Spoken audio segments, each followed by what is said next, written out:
على الفلاح. وقل رب زدنی علما. سعودی عرب سے ریاض صاحب نے ایک سوال پوچھا ہے. کہتے ہیں کہ اللہ کے رسول صلی اللہ علیہ وسلم کو کیا معراج کرایا گیا تھا، اور کیا اللہ کے رسول صلی اللہ علیہ وسلم نے اللہ تعالیٰ سے فیس ٹو فیس بات کیا؟ دیکھیں، اس میں کوئی شک کی بات نہیں ہے کہ اللہ کے رسول صلی اللہ علیہ وسلم کو اسراء اور معراج کرایا گیا تھا، اور اسراء اور معراج یہ اللہ رب العالمین کی عظیم قدرت کی نشانی تھی، اور اللہ کے رسول صلی اللہ علیہ وسلم کا یہ اعزاز تھا کہ رات کے ایک حصہ میں مسجد حرام سے مسجد اقصیٰ تک براق پر سوار کر کے آپ کو لے جایا گیا، جہاں آپ نے مسجد اقصیٰ میں انبیاء کرام کی امامت کرائی. پھر وہاں سے ایک سیڑھی پیش کی گئی اور ساتوں آسمان کا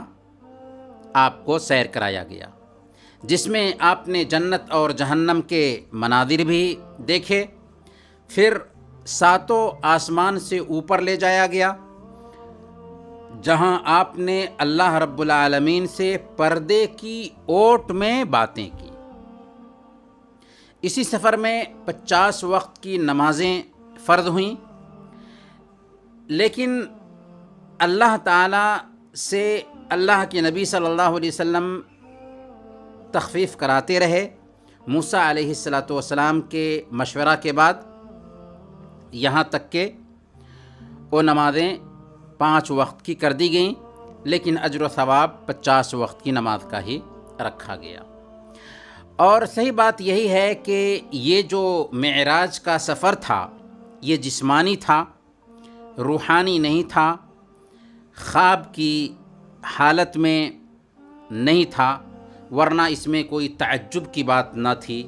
اللہ تعالیٰ نے جب اس واقعہ کو سورہ الاسراء میں بیان فرمایا تو کہا سبحان الذی اسری بعبدہ، بابرکت ہے او ذات، پاک ہے او ذات جس نے اپنے بندے کو رات کے ایک حصے میں مسجد حرام سے مسجد اقصیٰ تک سیر کرائی. گویا کہ اس میں اللہ رب العالمین نے جو تعجب کا استعمال کیا ہے یہ خود اس بات کا پتہ دیتا ہے کہ یہ سفر جسمانی تھا، روحانی نہیں. اور یہ بھی صحیح ہے کہ اللہ کے نبی صلی اللہ علیہ وسلم نے اس سفر میں اللہ رب العالمین کو دیکھا نہیں، کیونکہ ہماری دنیاوی آنکھیں اس بات کی متحمل ہو ہی نہیں سکتی کہ وہ اللہ کا دیدار کر سکیں. اسی لیے حضرت موسیٰ علیہ السلام نے جب اللہ رب العالمین کا دیدار کرنے کی خواہش ظاہر کی اللہ رب العالمین سے، تو اللہ تعالیٰ نے کہا کہ تم مجھے نہیں دیکھ سکتے. اصرار کیا تو اللہ تعالیٰ نے کہا کہ تم اس پہاڑ پہ دیکھو، اگر وہ اپنی جگہ پر ٹھہرا رہا تو تم مجھے دیکھ سکتے ہو. حضرت موسیٰ علیہ السلام پہاڑ پر دیکھتے ہیں، اللہ تعالیٰ کی تجلی نے پہاڑ کو ریزہ ریزہ کر دیا، اور حضرت موسیٰ علیہ السلام بے ہوش ہو کر گر پڑے. اس سے پتہ یہ چلا کہ دنیاوی آنکھیں اس بات کی متحمل نہیں ہیں کہ اللہ رب العالمین کا دنیا میں دیدار کریں. حضرت موسیٰ علیہ السلام بھی اللہ کو نہ دیکھ سکے، اور اللہ کے نبی صلی اللہ علیہ وسلم نے بھی معراج کے سفر میں اللہ رب العالمین کو نہیں دیکھا. ایک غلط فہمی جو پیدا ہوتی ہے سورہ النجم کی ان آیات سے، جس میں اللہ رب العالمین فرماتا ہے کہ ثم دنا فتدلى فکان قاب قوسین او ادنا، تو اس سے مراد جبریل امین ہیں، یعنی جبریل امین قریب ہوئے یہاں تک کہ 2 کمانوں کے برابر یا اس سے کم فاصلہ رہ گیا۔ فاوحا الی عبدہ ما اوحا،